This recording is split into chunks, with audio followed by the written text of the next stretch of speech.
Big thanks to the Small Business Development Center for sponsoring The Vault at 201 North Broadway.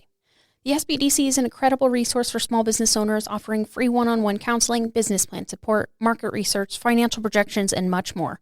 Whether you're just starting out or looking to grow, they're here to help your business succeed. Reach out to us at bigsky.economicdevelopment.org. Welcome to our Vault Shorts. These are shorter episodes highlighting programs and resources here in our Billings community. Ampetuashte Taya Yahipiye. Welcome and thank you for listening to The Vault.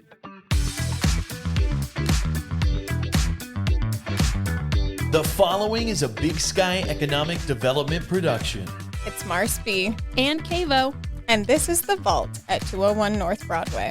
A business podcast where we bring you entrepreneurs, small business owners, and community leaders of Montana. You don't want to miss this. Learn how to better start, manage, and grow your business. And your leadership style. Tangible takeaways to save you time and improve whatever it is that you're working on. You're listening to The Vault. Tally, welcome back. You were just on with NADC, and we do have Madison here again with us. But we're so excited to learn about the amazing program that you run for our Native artists in this community. Yeah, so, for sure. Why don't you tell us a little bit about Triia? Yeah, so Triia stands for Teaching Reaching Innovative Indigenous Artists. I am the third project manager for this program. When I first came on, Triia really didn't. It was just Triia, and I was like, I'm a former art teacher on my reservation.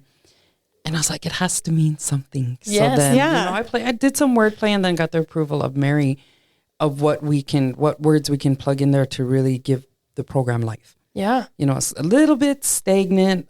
Nothing against the program managers that were there prior to me, but I think it was our strength now is that I'm an artist myself. I kind of had my own art career, side hustle / small business. What kind of on the side? Kind of business? I'm traditionally a porcupine quillwork artist, which is wow. a traditional art form. It kind of I used it to put myself through school when I was going to school to be a teacher. And then as I was building my teaching career in the summertime, I would use it to supplement my income once my family started growing. Mm-hmm. And I had to start feeding kids, keeping them alive, keeping them clothed and fed like and happy. Yeah. And for those of you who don't know, teachers do not get paid very well. So I used my art as a form of supplemental income. And then prior to coming to NADC, I was, I got let go of teaching at preschool down in Rapid City because of the pandemic. Mm-hmm. So then I was like, so I decided not to go back to teaching and really start working more on the art in the art industry. So I worked at the Journey Museum in Rapid City. Cool. I was the education coordinator there. And then I left there and become the art ed director for Rapid City Arts Council prior to coming here. And I just worked so much that I burnt myself out, right? So I decided to just resign and take a step back and really focus on my art. So I lived off my art, worked on my art, and then ultimately came to NADC to run the Triia program. Wow. So that's kind of the history behind that. But I think that's where our strength is that it's a program designed for Indigenous artists, ran by Indigenous artists. So I can bring some of that nose and doors closing and experience that I had to really help our Indigenous artists and really start showing them, giving them the foundation of really turning their art into a small business. Because I think artists have that hustle as entrepreneurs too. Mm-hmm. And so that's what I kind of bring to the program. And what we do really is, I got to read my little elevator speech here. Yeah. I love it. Yeah. So Triia is a program designed specifically for Indigenous artists and makers on a journey to grow their business, celebrate community, represent culture, and share history. So Triia really came about during the pandemic. Mm-hmm. So is that when it originally started? Was it in 2019. Oh, wow. So like right before the pandemic. The pandemic really hit Native communities around that time. I think that doesn't have a lot of focus in the mainstream, but our Native communities were hit first. Oh, and they were hit hard. Yeah, it took out families on our reservations. My family wasn't no different. It hit, I lost my grandmother, all her sisters, and then we ultimately lost her. Two of my uncles, my grandmother lost 2 sons before she ultimately passed away from COVID. And then my in-laws, my kids lost all their I was very fortunate growing up in this cultural rich society on the reservation, because I was raised by my great-grandparents. English is my second language. By my grandparents, my mother put herself through school and then ultimately met my stepdad. But I had this circle of culture bearers and knowledge keepers. And then because of the pandemic, it kind of robbed my children. And not just my children, but the future, a lot of our up and coming generations, so that there's a disconnect there now. Whereas people my age, some of us who still know some of our traditional ways, know our language, kind of got pushed into the role that we're in now because of the pandemic. Roles, I just turned 50, and to me, I'm still young enough where I don't feel ready enough to kind of be in that position. But then I get calls from home on translating, and when it comes to our traditional forms of art, things like that. So that it started in backing up in 2019. So we had to help the artists kind of morph into learning this digital platform. We live in a digital world. And they had to go from the traditional direct selling to their base or their clientele, their buyers, and really help them navigate the digital platform. So they had to go, it was a complete shift. So NADC listened to the artists and realized there was this need. So then they applied for funding, got some funding from Minority Business Development Agency, and Triia was created. And really, it started out to be like the indigenous Etsy of the digital world. But they noticed, the funding wasn't that much, didn't have the manpower. And really, when I came on board, I tried to educate my leadership on Etsy really isn't, if we want to make our artists or help our artists use their art as a sustainable income small business. Etsy isn't really the way to go.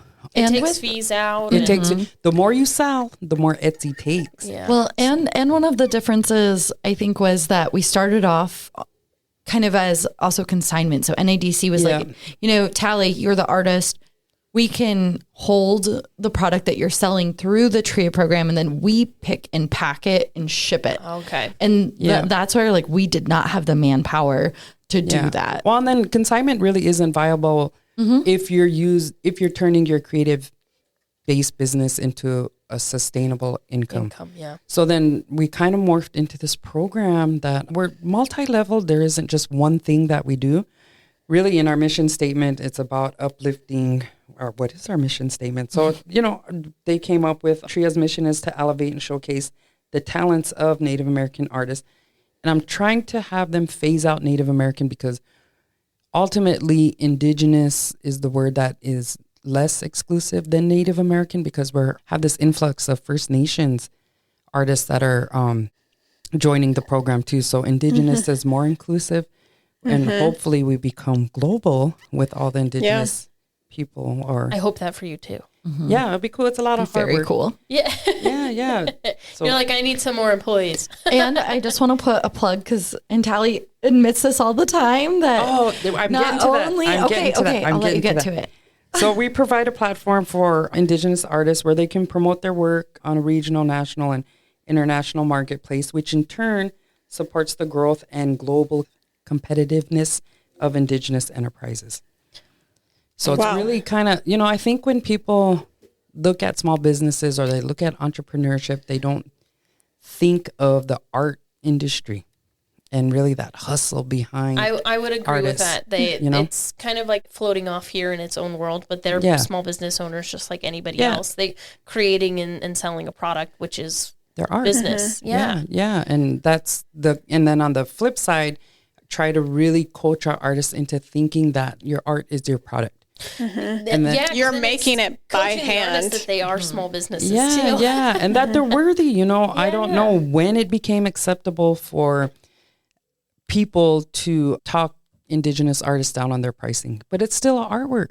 You know, you wouldn't go to Van Gogh and ask him, you know, if he was alive to, oh, can you cut that down a little bit? That seems a bit excessive for this. Yeah. So tell us about like when the day to, like, what are you guys doing day to day? Like, how are you, when you're interacting with the artists, like what are those like services you're providing? It kind of depends on where they are in their artist career. You know, we have emerging artists where, you know, they kind of do it as their side hustle, but now, okay, they really want to make this a viable business.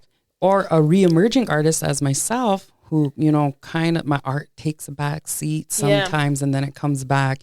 Or the professional status where they're just really concentrating on their artwork. So we kind of meet them at the level where they're at and what their needs are. So emerging, they're going to need some branding, logo development, you know, laying that foundation. Cool. For re-emerging like me, something like consignment will make sense, where I can make my art and then go to 406 Native Roots, which is here, or other fine arts galleries and do some consignment, because I'm not banking on that income. You know, it's just a supplemental income. And then for our professional artists, where you're doing that direct sales, business to business, business to consumer, and really start introducing those small business concepts to their creative based business. Cool. So you so we help provide them coaching, coaching, technical assistance, and then really helping our community with visibility and representation. Because the more our Native artists are out there, then we can start making those connections. I partner with the Bird quite a bit. And we like to just say what the acronym is. So the Billings Industrial Revitalization District is, we'll refer to it as the Bird. Yes. So Michelle, I think last month reached out to Triia, came in for a meeting, and she was looking for a couple of Indigenous artists to create this magnificent mural on the Head Start building. Oh, it's beautiful. It is really nice. Isn't it? Gorgeous. It was like, I saw it the other day. It was like the sun just hit it in such a way. I was like, oh. It's not even done yet. Can you imagine? Oh, it's beautiful.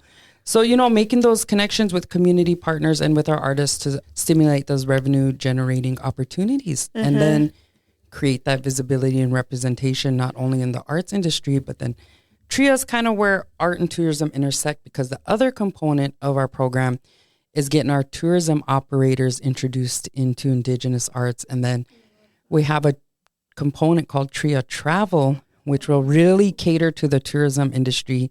We have a map that is on our website now. We're still doing some tweaking, but I always forget about Triia Travel. So Madison, you want to jump in on some of that?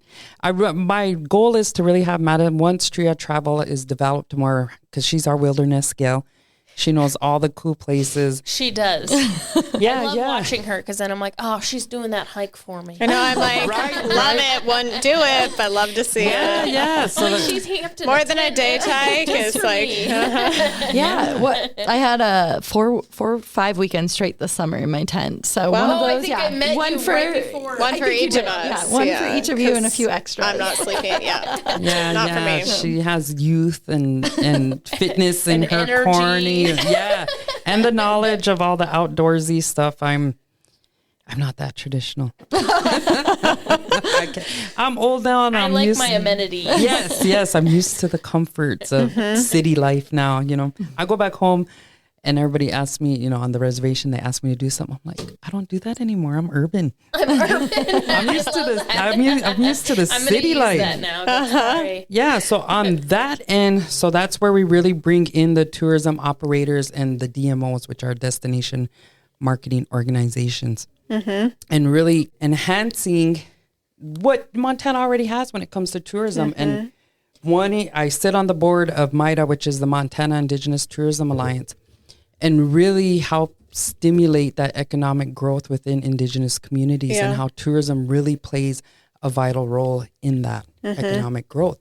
And then I think anytime Indigenous people, especially here in Montana, when the focus is on us, that also brings a focus on our communities and our community partners who partner with us too. So we're expanding that reach in that way. When you're buying Indigenous art, you're not only supporting the local economy, which is on the reservations, the growth there, but you're also supporting the communities around that area too. And especially being here in Billings, anytime Triia has or NADC has an event, people come here to Billings. They're stimulating the economy here. They're using the gas stations. They're Staying in the spending hotels. dollars in hotels, you know. And one thing about our Native American communities too, from the reservations, when they come to cities like this, they really like to support those small businesses too. Yeah. Because, you can go to any big city and really spend your money at those Walmart or yeah. big Yeah. chains. Yeah. Yeah. But when they come to the cities here, they, really like the IGAs, Stella's, things like that. Local. Oh, I miss the fill the bag at IGA. Ugh. Right. It's so great. Right. And it's just, so when you buy native art, and I talk about this all the time too. When you buy native art, you're not only supporting that local reservation economy, but you're also supporting all the economies around that reservation, which is Billings. A lot of people come here to do their grocery shopping. Anytime there's an event, and they spend their money here, and then ultimately statewide, region-wide, things like that. And it just kind of starts here and then it branches out when it comes to the economic growth. But with our reservations, the private sector really, there is almost zero to very little private sector. So we go back and we think, okay, with community building, how can we help our people? And, a lot of us are artists, or we're creative in some way, shape, or form. Or if we don't do that, then we have our hunting and our guiding, which plays into Triia travel. So that, in a way, is how we can really stimulate the private sector. And then people are taking pride in being able to feed their families, being able to support their communities. Totally. And then all these other factors kind of decrease. We're teaching our people how to feed their families, provide the sustainable income, and then so all these negative adverse effects of poverty are going down. And then the community building and the growth of the economy is going up. So that's kind of the basics of what we try to do with art. No, I think that's amazing. And tourism. So do you guys have like events that you're hosting out of this program that like the public can come to? Yeah. Like I said, we sometimes have our business of art. I haven't had that in a while because I'm short staffed. But we have, we had a art market kind of series that we did this past summer. It's called Beyond Indigenous, where it's not only our Triia artists, but also our non-native allies that can come, creative-based businesses that can come and be part of the art market. And you guys did that in the parking lot, right? Yeah. We've done it for 2 summers. So the first summer it was in the parking lot at Eagle Seeker, and then this past summer was in the parking lot at NADC right downtown Billings in an effort to have it closer to like the farmers market, right? So people are already milling about downtown. Yeah. Cool. That's so smart. Yeah. Yeah. And it's just trying to get the word out there.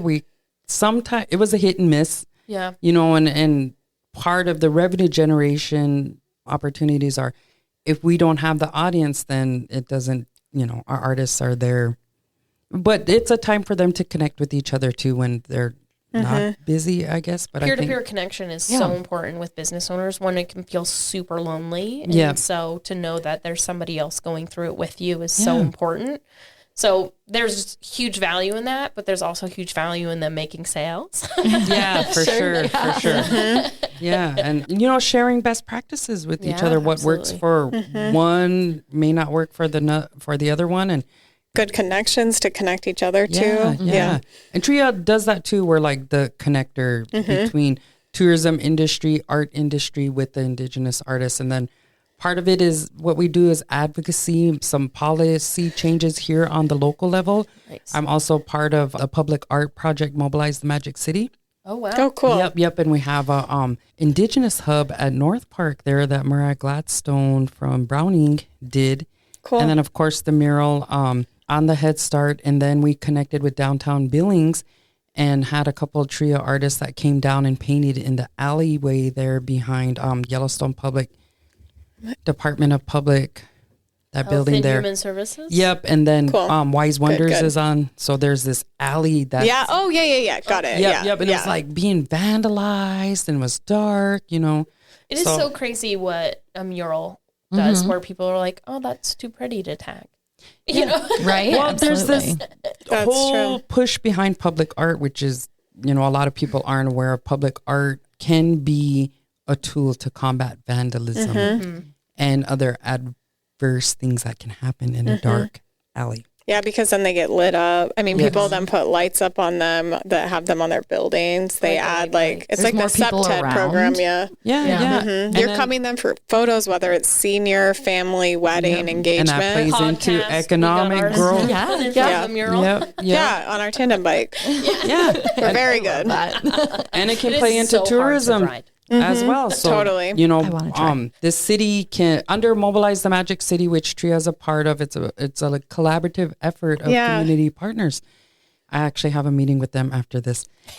But when it started 2 years ago, we were all invited to the table, and then they were using words like diversity and inclusion. And I was like, put my hand up. I was like, it's cool to have these words in here, but where in this 2-year plan does it encompass the Indigenous community here in Billings, which is a significant population? Yep. I think we make up 5% of the community, something like that. I think it's closer to 8%. The census really ain't that. 6%? I don't know. 10%. 10%. I would love to really quick circle back to the events question that you asked, though, Marcel. Yeah, okay. So, Triia does host a handful of events and workshops. The Business of Art is a workshop series. And then partners, like Tally's saying, with a lot of different groups and organizations on events. And then Triia itself does have a signature event, which ties into the Native American Development Corporation's annual conference. It's the conference reception, but also open to the public. And it's called Boots and Beads. And it's a really fun Indigenous event. showcase. Cool. Yeah. See, it's just like Madison. She's doing her job. I was going down the rabbit hole and she steered me back on track. Okay, Boots and Beads is an Indigenous showcase and art auction. Wow. Yeah, and That sounds it's a fun. really cool evening. Just the name sounds fun. It is. I'm seeing the visuals in my head and I'm like, well, When this is sounds it fun. again? Okay. So it's the second night of the NADC conference, which this year looks like it's going to probably be the Wednesday. I need to look at a calendar. It's like August 5th, 6th, and 7th, I think, which would make it August 6th. Yeah, the first full week of August. Okay. That's really fun. So this, what are the artists there selling? Wednesday, the 6th. Yep. August 6th. So let me back up. It's Boots and Beads art auction and Indigenous showcase. Boots and Beads is a philanthropic art auction event featuring live performing Indigenous artists. Proceeds from this benefit go straight to Indigenous artists through NADC's Triia program development. So any money that we raise or that we make a profit off of then goes strictly back into the program to help offset some costs for some of our artists too, and do some more things that our federal funding doesn't cover. Like maybe sometimes it's scholarships, if we want to call them that, for a market vendor fee or something like that. Yeah. Okay. To help them gain visibility and be in more spaces and places. That's really cool. Yeah. So we have an auction. Triia artists donate art pieces. Ben Pease. Oh, his stuff is stunning. Yeah. So we love Ben. He was in our documentary. I don't know if you knew that or not. Yep. I saw the documentary when it was at Babcock. Oh, yes. Yeah. So we interviewed him for his beautiful artwork. And he talked about losing a lot of that cultural heritage during COVID and how he overcame charging for his artwork when he felt like, I should be sharing this. Yeah. And so, it was really interesting. He's really interesting. Yeah. And definitely. designs by Della, which is Della Big Hair Stump. Love her. Her right? stuff is gorgeous. It saw we did the Native Business Summit last year in January, I think. Yeah. Or April. With the chamber, right? Yeah. And she had this outfit that she had stitched up. And I was like, beaded corset. Wow. She and does I was awesome like, couture. if I could fit to that. It's so beautiful. Right. Wow. Carrie McCleary, she Plain Souls studio and gallery down on the Crow Reservation. She's on my board. So all our Triia artists donate to this art auction. And then we have a silent auction as well, which is the lower end. Sometimes I'll bead. I'm an artist too. I bead sets. And then for women. There'll Yeah. also be some like community organizations who might donate baskets and things like that for the silent auction. My eyelash tech donated a sweet package that we auctioned off because we want to support our local small businesses too here in Billings or throughout the state. And then we have the showcase. We usually have a headliner. Counting Coup was our headliner. Oh, cool. They're this great. past year. Yeah. Yep, and it was at the pub. And At the pub station. Yep, at the pub station. And before that, they were the headliner. We had a native comedian, Milo Smith, this past year. And then we had a Native American flute player, Rachel Picard. I bet that was Rachel Two Teeth Picard. beautiful. Wow. Yeah, it was. So I try to do a mix and really showcase The variety. the variety of artists that we have too, and all their different mediums. And so with Boots and Beads, not only is it this showcase and this auction, but you come in, there's a cocktail hour, the Native American flute player is performing, you're perusing the artwork, and then there's a seated served dinner. So it's like a catered dinner, it's music, it's comedy, it's a ton of stuff going on, and it is a really cool, really fun night. And we try to go with local It's so awesome. caterers. Last year we had Teepee Creek, which was an indigenous. Cool. But if we can't find indigenous, then we like to go with local. And we had Abby's Catering this past year. Oh, she's great. Yeah. She's awesome. Yeah. So shout out to her. She did a really good job. If you ever need recommendations, I work with them all the time. So let me know. Nice. If you ever Actually, need yes. catering recommendations. Nice. Yeah. That's so fantastic to know. Yeah. This coming year, I haven't decided yet who I need to start planning. Yeah. But it hits us all. But it's a really good, fun night, you know. It sounds like a blast.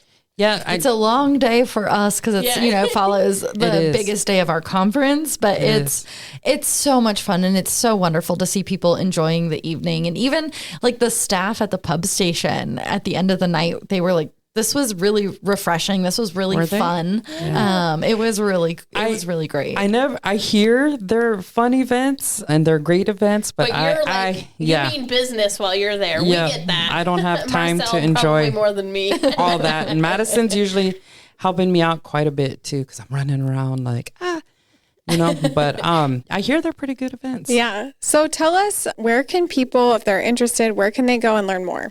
Yeah, they can go to Triia.com. And then on Triia.com, we highlight all our artists. They have their profiles. And then if you want to connect with that artist, their social media handles or their website are right there on their profiles. You can go to Triia Official on Instagram. Okay. And then just Triia on Facebook. Awesome. And Triia is spelled Triia, in case anybody's wondering. Yep. No, that's great. Yeah. Well, thanks, ladies. This has been This has been a blast. I can't wait to go and look. Thank you guys so much for all that you do and for joining us on The Vault. Yeah. Thanks for having us. Thanks. We hope you enjoyed this episode. Make sure you are subscribed to The Vault at 201 North Broadway, wherever you podcast, including YouTube. Connect with us on Facebook at The Vault at 201 North Broadway and Instagram at The Vault_201. Don't forget to visit us at thevault@201.com and subscribe to our newsletter. We will see you next time. Bye.